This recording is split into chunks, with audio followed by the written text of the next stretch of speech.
আর house collapse করে একজন আজকে এখানে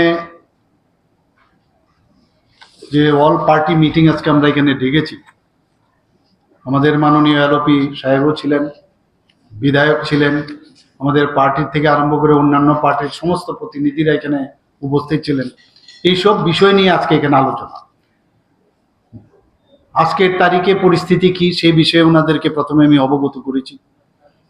আমি ওনাদেরকে ধন্যবাদ দিয়েছি যে গতকালই আমরা নোটিশ করেছি, কিন্তু সবাই, এমন কোনো পার্টি নেই, অলমোস্ট সব পার্টি প্রতিনিধিরা এখানে এসেছেন।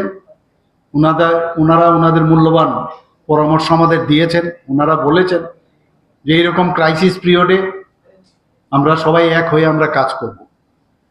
এর জন্য আমি ত্রিপুরা সরকারের তরফ থেকে ওনাদেরকে ধন্যবাদ দিয়েছি।